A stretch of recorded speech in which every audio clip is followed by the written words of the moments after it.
Hello, hello. It's great to see you, and welcome back to another installment of Optimizing Your Financial World. I'm your host and moderator, Ryan Ruff. We've got Mark Wade of Echelon Family Office standing by. As always, he'll be joining me in just a moment.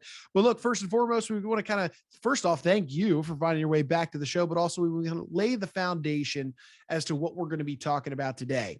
And I really like today's conversation because it's one that most of us are pretty familiar with. This is a relatively straightforward process when it comes to wealth management, but there are a lot of little inner workings when it comes to this process that we don't want to miss out on because boy, can they be detrimental if overlooked. So that being said, what am I talking about? I'm talking about preparing heirs for their inheritances. Ultimately, we're going to be addressing this question of, are your heirs ready to inherit that wealth one day? Are they able to deal with some of the factors that are going to be at play when that moment comes? These are the questions we're going to be acknowledging today. And luckily, we've got one of the best, Mark Wade, to join us and go through this process. So Mark, great to see you. Welcome aboard today. Hello, Ryan. Great to be here today. How are you? I'm doing well, sir. Always good to be back on the show with you. And I love today's topic because it's one, like I mentioned, that we think we know. But once we get into the inner workings, you realize there's a lot to unpack within it. So let's start for our audience today with kind of more of a higher level overview on this process. Inheritances, right? They can be a very big deal for people. It's a big moment in most instances, especially with the affluent. This is a large amount of assets being transferred to a younger generation. So we think about giving money to these people to smooth out, I say these people, their kids, to smooth out, their course in life. And obviously, while that certainly makes a big difference for kids and the receiving end and the inheritor, there's also this other side to the coin. And so could I have you start today by talking a little bit about this idea of how inheritances can be a double-edged sword? Why is this the case? Boy, you're right. Inheriting money comes with, a great number of benefits, right? From being less worried or maybe not worried at all about paying your bills or any of life's necessities, to enjoying the advantages of maybe a little bit of increased affluence, spending money on luxury goods, of course, sending your children to great schools for a top tier education and so on. Inheritors often find that some of life's stumbling blocks that many others experience, they don't have those stumbling blocks any longer in their path. And so it's not anything that they need to worry about. That said, of course, inheritance, and even a huge one, doesn't automatically mean that you're worry-free for the rest of your life, right? Money comes with its own set of issues and problems that you have to deal with. But the reality is, inheriting wealth can create these unique challenges and sometimes conflicts, both internal and external. A windfall can be the root of significant problems for heirs, and therefore for you too. Sure, Mark. So I want to address some of these conflicts. You mentioned internal conflicts, external conflicts that can arise. So what do we mean here? What does this look like? What are these inheritors having to deal with on these internal and external conflicts? Oh, yeah. So let's talk about complexity, right? Inheriting a sizable fortune at times can be confusing to many people. Often it's said that significant wealth goes hand in hand with status and power, but sometimes it leads to heirs abusing those positions. For example, sometimes, with narcissistic tendencies, with becoming a bully, using their inherited wealth as justification for cruel or, let's just say, boorish behavior.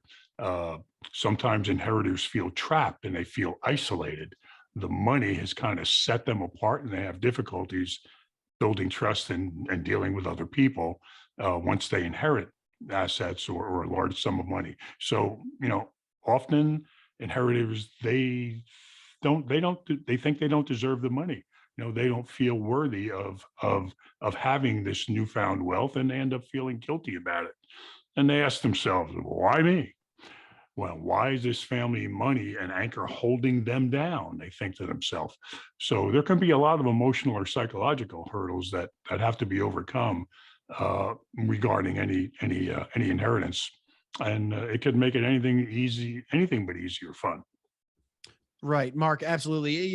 The influx of wealth, it can be viewed objectively, yes, as a nice bonus in this person's life, something that they can do something with, but it always comes with strings. It's these external conflicts that come along with it that can never be easy to deal with, but they can be easier if preparation and the right steps are taken in advance of that day that comes when the wealth is transferred. So let me ask you this then, Mark. How do you start by addressing these conflicts and ultimately helping prepare the heirs for this?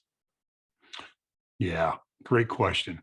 You know, there's lots of wonderful examples out there how to do things the right way. And one of our big beliefs is, we find it helpful by looking at what some of the wealthiest, most successful families have done when addressing key financial matters and challenges, right? We look at these so-called super wealthy or super rich families, and in this case, Ryan, we're talking about the ones worth 500 million or more. You know, they tend to take the right steps and implement smart plans, especially in regards to how their heirs access and manage the inherited wealth. So looking to them as a model for guidance in this area makes tremendous sense, because those strategies, the ones that have proven successful by some of the wealthiest families, uh, you know, their strategies in the most cases are not going to harm your existing plans, regardless of whether you're giving the money or receiving it.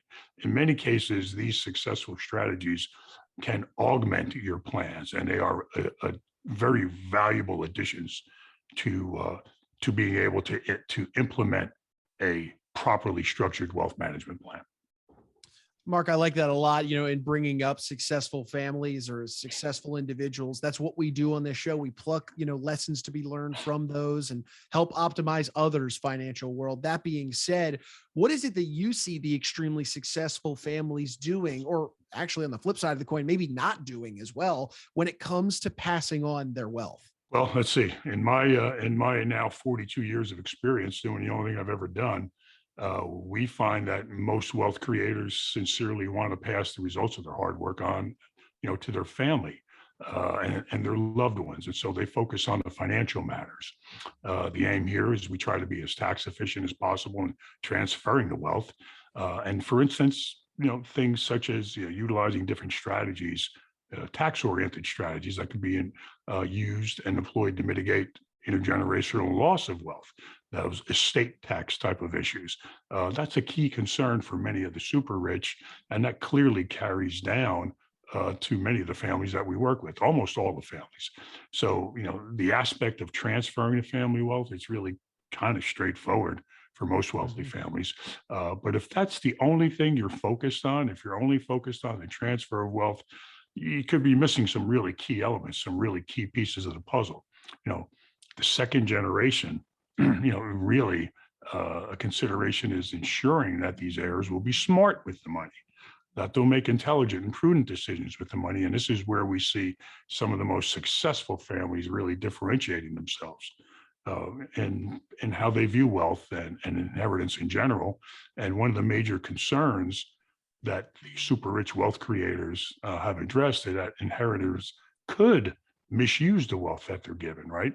They believe, rightly, and rightly so, in our opinion, that being given control over a large amount of money and being able to make wise decisions with that money, usually they don't line up the way you might like them to. And this is an important piece of that. It's not just those super rich wealth creators who are concerned about the ability of their heirs to manage these inheritances. It's often the heirs themselves, the people receiving the money.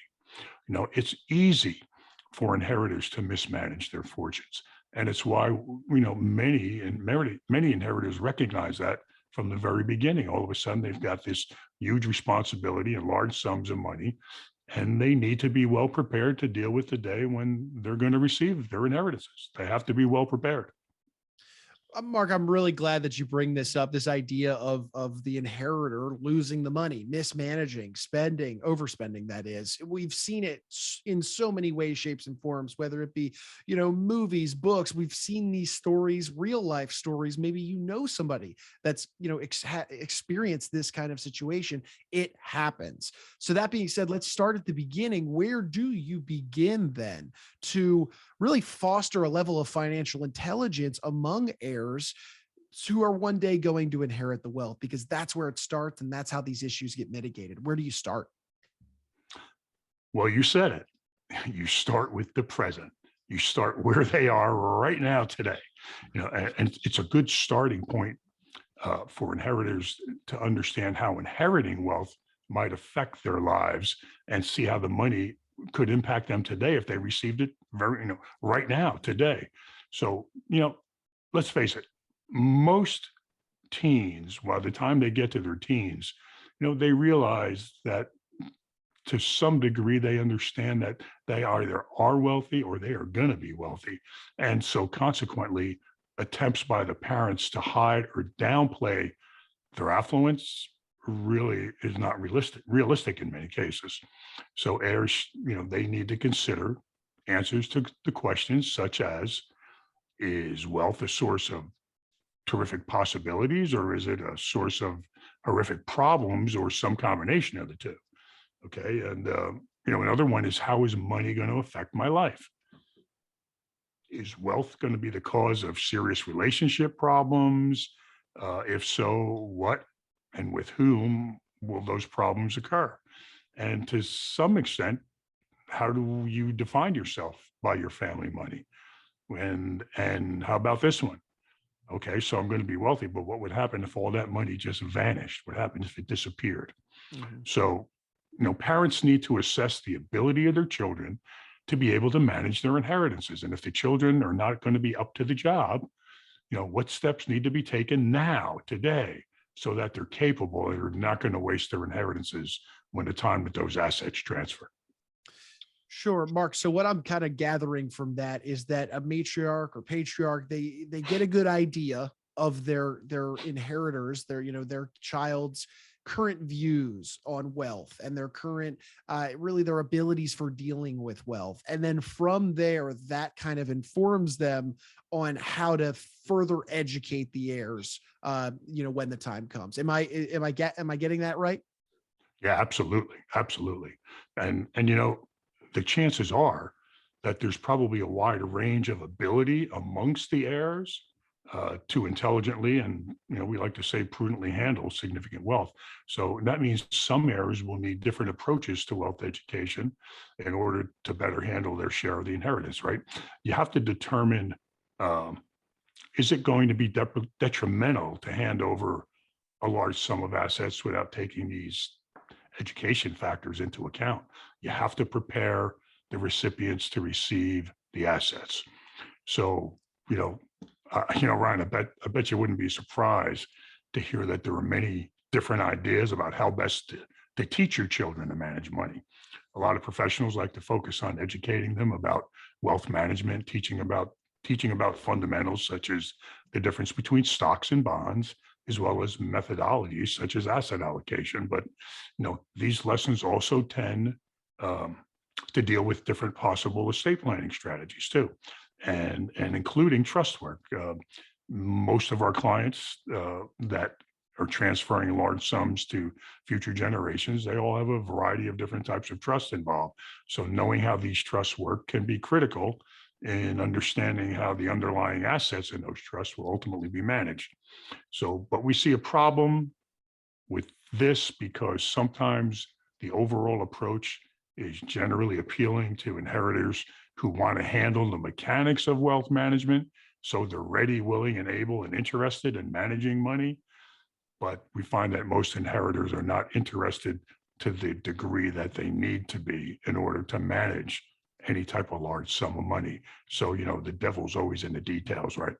Yeah, Mark, you bring up a really good point there, that there's this level of interest that does come into play, whether we want to, you know, pretend it's there or not. It does at the end of the day. Not everyone is going to be super interested in learning the ins and outs of wealth management. Some people just write off, money entirely. They just don't like to have a relationship with it. That being said, in your experiences, do you tend to find, is there an approach maybe that better resonates with these kind of people that maybe don't want to really take part in this process? Or, is there a better approach? Is there a way to go about dealing with this? Well, an approach that we have found to be effective in most cases, with a variety of inheritors really, is to focus on how to be responsible for the wealth. And this means giving them a good understanding of the big picture, right? Knowing what they want to achieve financially, being attuned to what's going on with their money. And so that gives them the ability to make what we call informed decisions. Even if the assets are in trust, heirs are best served if they understand how the trusts have been set up and what they're designed to accomplish. So that way heirs can, they can ensure what's going on in the trust is what is supposed to go on in the trust, because at the end of the day, they are the shepherds of their own future. So a key aspect to that is teaching heirs how to be responsible teaching heirs how to be responsible really is giving them the ability to effectively select and work with professionals, teaching them, what the attorneys do, what the accountants do, what the wealth managers do, how to look for a good one. Are the relationships that are currently in place the ones that they want to continue with? Do they resonate with the different personalities and the people who are helping them to manage their assets? And so part of that means empowering them to know how to avoid the pretenders. The pretenders are those professionals who want to do a good job. They may have great intentions. They just lack the requisite skills to do so. So these pretenders, they can be detrimental to our heirs' financial well-being. But more problematic than that, especially if the heirs receive significant sums of money, is the possibility of being exploited by predators, grifters, and those people who wish ill will upon them and want to make their money their own money. So significant wealth is a magnet for all different manner of financial predators, and having the skills to be able to identify these people before they do you harm, it's a necessity for all inheritors. It's one that they, are really going to appreciate having down the road. Mark, that's a really good point, and one that I didn't even think of when it comes to the education side of things is keeping the bad actors away. That is really an important side of this. Let's look at the matriarch and patriarch now a little further. Is there anything else that they should be focusing on when it comes to these educational efforts, that you see on your end? Yeah.